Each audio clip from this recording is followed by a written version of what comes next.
Olá pessoal, tudo bom? Esse nosso bate-papo agora, a gente vai falar a respeito de custos da qualidade. Na verdade, o material sobre custo de qualidade, ele já está disponível para vocês já assistiram, né, pelo sala de aula ou acessaram diretamente no YouTube. Aqui, o objetivo é só fazer o quê? Só passar de uma forma bem breve o que a gente abordou, né, para entender ali quais são os custos e nós conversarmos a respeito do exercício. Então, a gente vai ler o exercício e a gente vai resolver em conjunto, ok? Então, a respeito de custos da qualidade, o meu objetivo maior aqui é apresentar aqui umas imagens, uma representação gráfica ali a respeito dos custos, ok? Então, assim, no começo do material, ele vai explicando que é de extrema importância para a organização ela saber precisamente qual que é o custo para ela aprimorar a qualidade, né, do produto ou do serviço. Assim como é muito importante, né, a empresa ter qualidade, é muito importante ela conseguir mensurar, né, mensurar a qualidade e mensurar o custo da qualidade. Então eu tenho, né, o mensurar ali como é que está a situação, como é que é a qualidade do produto, como é que o cliente está satisfeito, assim como mensurar algo que é mensurar o custo da qualidade. Essa mensuração do custo da qualidade, ela envolve, que nem mostra o gráfico, né, o custo de prevenção, né, que é custo de prevenção mais o custo de avaliação e do outro lado o custo das falhas. O que acontece? Se a empresa, né, não tiver, deixa eu vir com o mouse aqui, se a empresa, ele vai de 100% defeituoso até 100%, né, excelente, bom aqui, né? E aqui o custo da qualidade. Quando a empresa não faz nenhum tipo de investimento, né, para prevenir, né, possíveis falhas, ou ela não faz a questão da avaliação, a ideia da avaliação e monitoramento. Se ela não monitora, ela vai ter um outro custo, que é o que? O custo dela ter as falhas. Então, não é feito nenhum tipo de monitoramento, a mercadoria é mandada para o cliente, quando o cliente recebe a mercadoria, ele fala assim, mas não foi o que eu pedi. Não foi o que eu pedi, isso aqui não, as características aqui não, pode voltar. Se é um custo de uma falha externa, a mercadoria já foi mandada para o cliente diz assim, cara, isso aqui está com defeito, isso aqui não funciona, né? Recebi o equipamento, na hora que eu botei lá a bateria, liguei, não ligou, né? Né, professor, e se quando a mercadoria tivesse pronta, né, eles tivessem feito uma checagem antes de mandar para o cliente? Teria resolvido, né? Vocês já viram quando você vai comprar um veículo novo, que o veículo, né, carro novo, 0 quilômetro, ele não vem 0, tudo zero, né? Ele tem bem pouquinho, que é o quê? O carro ele é ligado, ele é feito uns testes, e daí beleza, pode vender, né? Então ele tem uma quilometragem mínima, que é o quê? Depois de pronto, ele é feito um teste final. Assim como, à medida que os processos vão acontecendo, você também pode fazer avaliações. Professor, e se não fizer nenhuma avaliação ou nenhum monitoramento ao longo do processo? Pode acontecer que digamos, a falha é descoberta, só que ela é descoberta ainda dentro da empresa, né? Ela não foi lá no final, mas dentro da empresa ali descobriu que tem uma falha, esse é o custo da falha interna. Então, quanto mais a empresa investir em prevenção e avaliação, mais vai diminuir o custo das falhas, sejam elas internas ou externas, né? O que se tem é o seguinte, é que às vezes você gasta tanto para medir, que no final você não vai também ter uma grande, ultra, super melhoria. Porque o que acontece? Eu preciso pegar cada um... Me lembrei de uma piada sem graça agora. Vou contar, né? Aquela do palito de fósforos, né? Que a pessoa estava tão preocupada para saber se os palitos de fósforo estavam bons, que ele falou, não, pode ficar bem tranquilo, porque eu testei cada um dos palitos de fósforo, né? Tipo assim, depois que a pessoa riscou e acendeu, né? Tipo, né? Então, com certeza não seria o método mais adequado, mas enfim, a lógica é a seguinte, você tem uma produção muito grande. Imagina o que seria você, né, analisar cada uma das peças, cada um dos componentes. Você vai fazer o quê? Por amostragem. Ah, professor, mas eu quero, né, mensurar de um em um. Vai jogar aqui teus custos nas alturas. E não necessariamente vai modificar muita coisa. Por isso que se trabalha muito com a questão estatística. Né? Então você vai fazer o quê? A coleta da mercadoria por amostragem. É claro. Por exemplo, se você fabrica, né? Ah, eu fabrico 15 mil itens por mês. É uma coisa. Ah, eu fabrico 10 peças por mês. Aí o cara consegue analisar, depende do meu valor agregado, né? Ah, são só 10 peças em um mês, então não dá para analisar. Ah, não, são 200 mil itens que são produzidos. O cara não vai fazer por amostragem, ok? Ok, o que a gente observa aqui pelo gráfico, isso aqui é do material do custos da qualidade do Feigenbaum, que existe um custo ótimo da qualidade. E esse custo ótimo da qualidade estaria aqui no meio termo, ó, tá vendo? Ó? Onde você não tem um gasto elevado nem com prevenção e nem com, né, as falhas internas. Esse custo, óbvio, claro, essa linha ali ó, pode variar um pouco mais para cá ou para lá, né, conforme os custos. A gente vai ver que esse material, ele fala a respeito de alguns autores, ele vai explicitar Deming, assim como ele fala de Feigenbaum, de Juran, qual que é os percentuais. Então, vou passar os slides para a gente visualizar mais algumas informações bem bacanas desse material, tá? Então, assim, ó.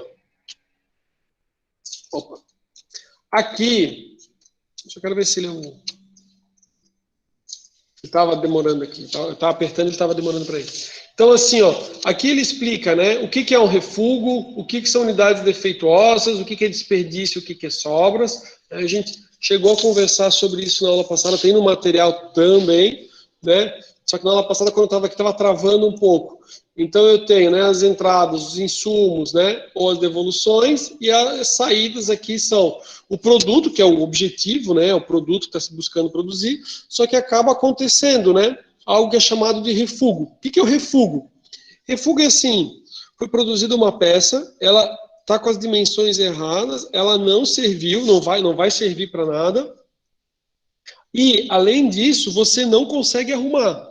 Né? Não é uma coisa assim, eu consigo trabalhar nela, retrabalhar e poder entregar. Não, ela só vai ser vendida como sucata. Foi feito ali o procedimento, você não consegue, né? Então é refúgio. Unidades defeituosas é o exemplo, né, da produção que ela não satisfaz os padrões, né, da qualidade. Só que nesse caso eu consigo, né, a cor não ficou legal. É ruim, né? A gente não deve entregar as coisas, né? Mas vou comentar uma situação. Certa vez, né, bem novinho, né, estava trabalhando, e daí fiquei super feliz. Vi um carro assim, que tipo assim, achei, falei, cara, é o carro super legal, né? A pessoa nova, solteira, né? Trabalha já há um bom tempo, né? Não tem gastos, né? Diferente quando o cara já é casado, tem filho, não sei vocês, né? Se na turma a gente tem gente sem casado, com filho, as prioridades mudam, né? Até o carro, né? Tipo, depois de casado, não sei, cada um.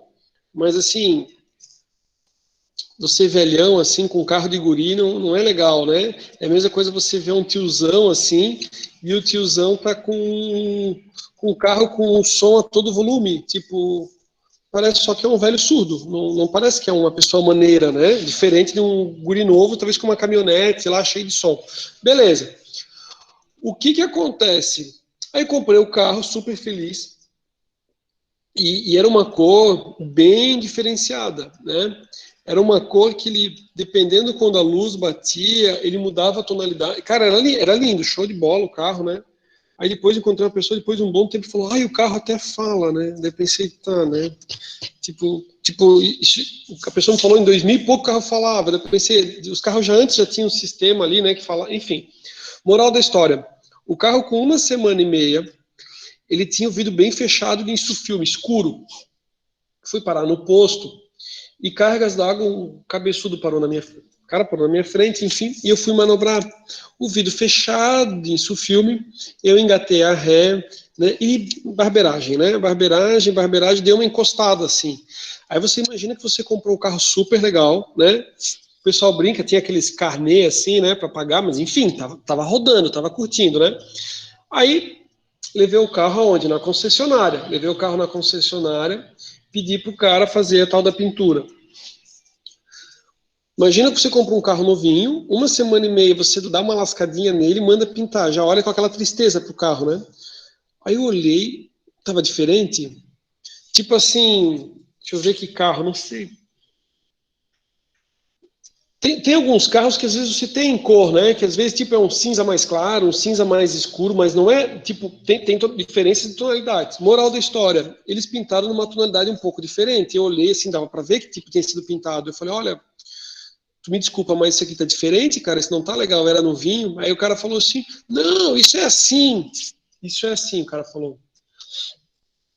A concessionária não era ela que pintava, ela tinha uma terceirizada que pintava. Levei o carro nesse local que pintou o meu carro, que eu paguei o preço de concessionária, mas quem pintou foi outro. E falei, olha, tu me desculpa, né? Hoje em dia já ia ser diferente a conversa, né? Mas enfim, falei, olha, tu me desculpa, mas assim, cara, isso aqui eu acho que tá estranho. Ele falou, meu Deus do céu, tá totalmente, tá fora de padrão, ainda bem que o senhor vem aqui, coisa e tal. Não era senhor, né? Era tipo guri, né? Tipo, né? Vem aqui, coisa e tal. A gente vai arrumar a pintura. Moral da história. Nesse caso, ó, é como se fosse uma unidade defeituosa. Você consegue arrumar, você consegue, né? Eles não precisaram lixar o carro inteiro e pintar tudo do zero. Eles só arrumaram ali a questão da tonalidade, né? Aí ficou bem direitinho, né? Diferentemente do que me disseram na concessionária. Na concessionária o cara disse assim, não, isso pega o sol, aí o sol queima, né?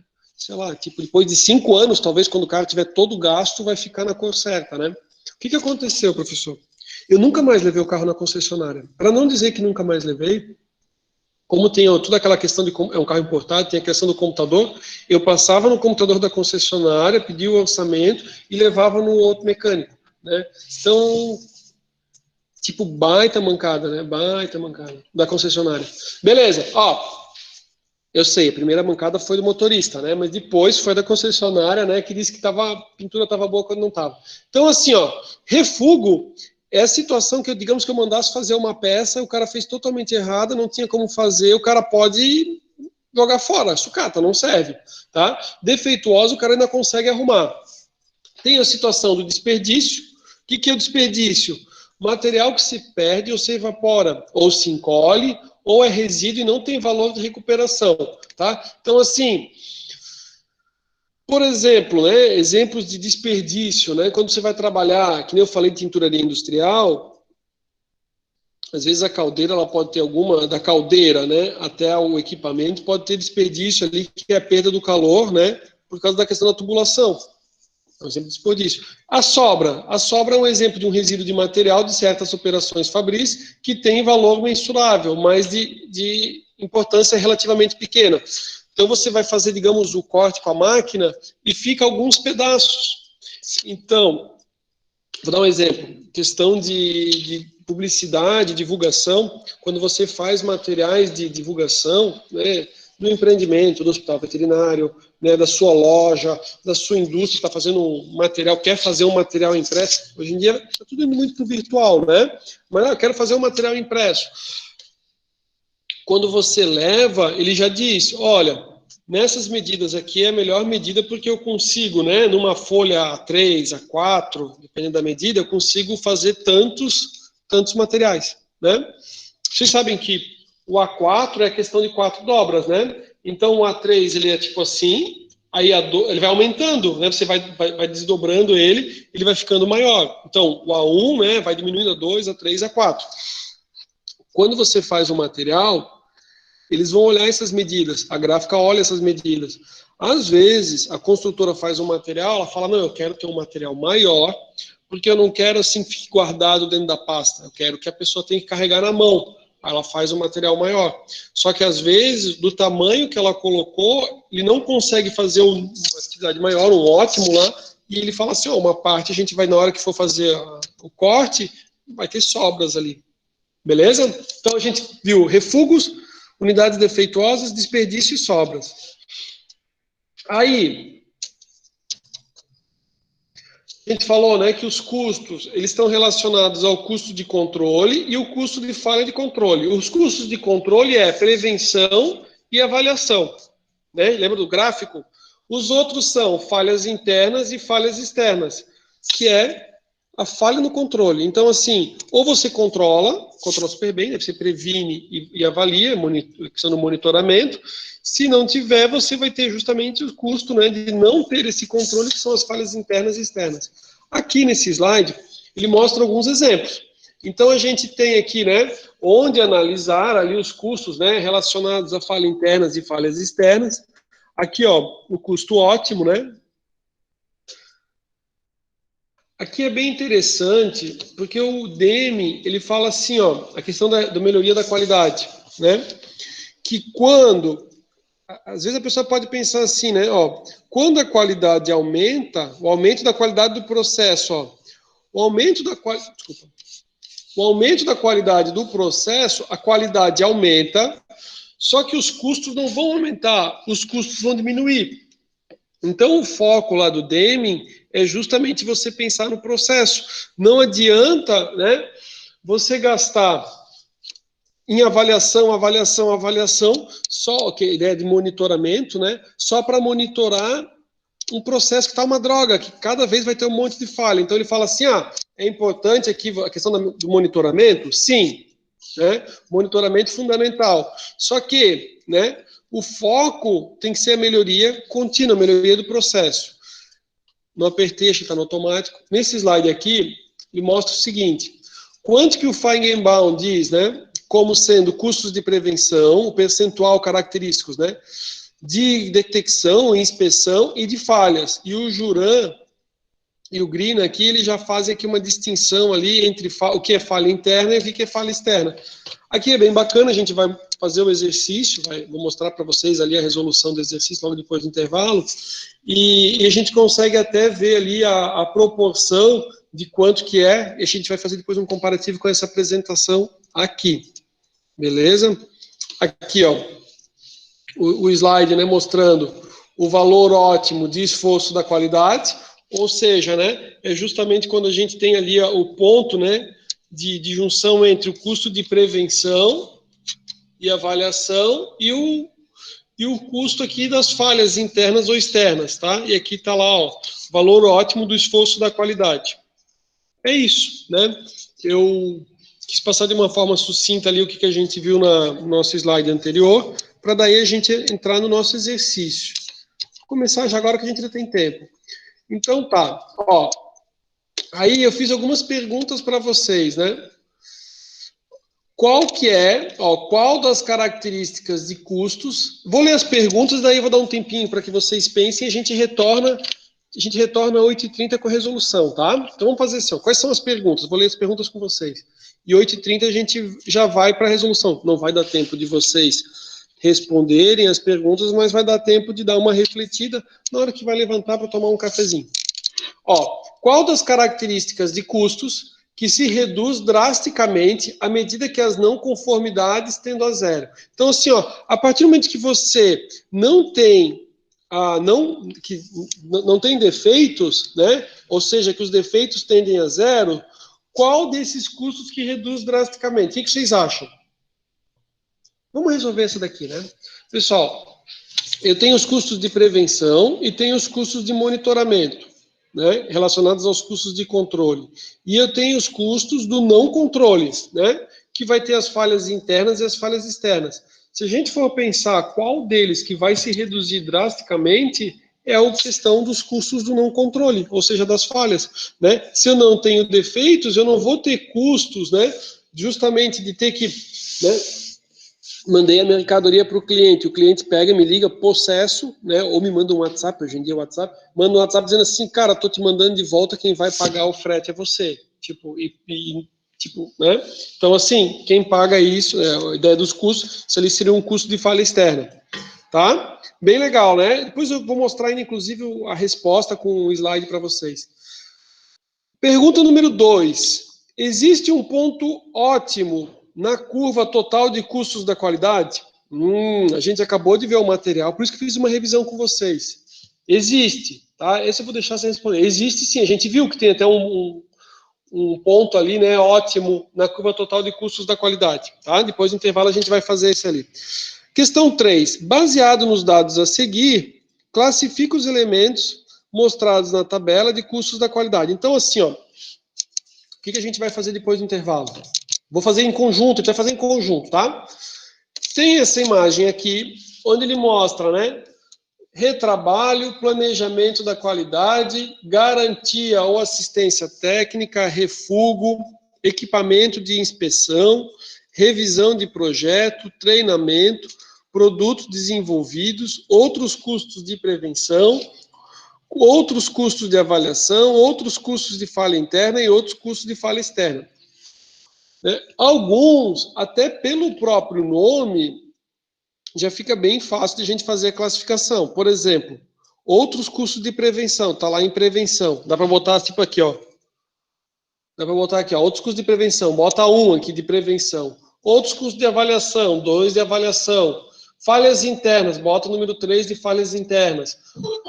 Custo de falhas externas, bota 4 aqui. Aí a gente começa a ver, ó, planejamento da qualidade. Planejamento não é prevenção? Prevenção. Deixa eu só autorizar aqui. Né? Aí a questão, retrabalho. O que é o retrabalho? Aí, nesse intervalozinho que a gente vai ter ali para tomar um cafezinho, sobrando um minutinho, vocês dão uma olhada no nosso material, porque ele traz ali a nomenclatura, o que é o retrabalho, lá nos custos. Então, basta pegar os slides e ver o que é cada um deles, tá? Assim que retornar no intervalo, a gente vai fazer resolução em conjunto, tá? Então, a primeira solicitação aqui, na linha A, é justamente fazer a classificação. Ou seja, dizer aqui a numeração de 1 a 4, aqui a numeração de 1 a 4, o que é, né? Digo numeração para ficar mais fácil, não precisa escrever, né? É só colocar 1, 2, 3, 4. Depois, calcular o custo... calcular o percentual dos custos em relação às vendas para as categorias de custos no primeiro e segundo ano. Então, o que acontece? Como é que eu vou mostrar para vocês? A gente vai fazer um somatório do que são os custos de prevenção, o que são os custos de avaliação, falhas internas e externas, do ano 1 e do ano 2, e daí a gente vai ver quanto que é o percentual de cada um deles em relação às vendas. As vendas estão aqui, ó. Então, isso aqui é o custo, e isso aqui é as vendas. Aqui está mostrando para a gente, por exemplo, 83 mil, né? Aqui mostra 95.400. Ah, professor, eu só trabalho com número grande. Tá bom, então aqui vamos pensar que isso aqui seja em milhares de reais. Então é 83 milhões e 95 milhões e 400, tá? E aqui é 1 milhão de retrabalho. É coisa, né? Ó, e C é calcule o aumento ou a redução em relação ao segundo ano. Então, a gente consegue fazer o cálculo. Beleza? Vou dar então, agora faltam uns 4 minutinhos para o nosso intervalo. Vou dar esses 4 minutinhos para que vocês, né, façam aqui essa classificação aqui, se é prevenção, avaliação, falhas internas, falhas externas. 8h30, exato, a gente retorna e a gente vai fazer a resolução aqui em conjunto. Lembrando, né, se alguém está assistindo esse vídeo agora e bateu o desespero do tipo assim, meu Deus, será que na hora da minha prova o professor vai vir com uma questão dessa que eu vou ter que abrir o Excel, eu vou ter que fazer todos os cálculos? Não, tá? Não vou cobrar de vocês a resolução aqui de algo nesse sentido, mas eu quero que vocês tenham ela em vídeo e tudo mais, né, porque a vida vai muito dinâmica, e amanhã pode ser que vocês estão numa situação onde vocês vão fazer aqui os cálculos. O cálculo é simples, o cálculo matemático é simples aqui, não é algo assim, que dá qualidade, não, é uma matemática básica aqui, né, mas só para a gente compreender e com base nos números poder tomar decisões mais acertadas, né, para melhorar ali a qualidade dentro da organização, tá bom? Pessoal, agradeço bastante a presença antes do intervalo. Dá esses, agora 3 minutinhos para o nosso intervalo, e às 8h30 a gente volta para daí começar a resolução aqui em conjunto, tá bom? Um abraço para vocês, vou ficar disponível aqui online, mesmo parando na gravação, vou ficar por aqui.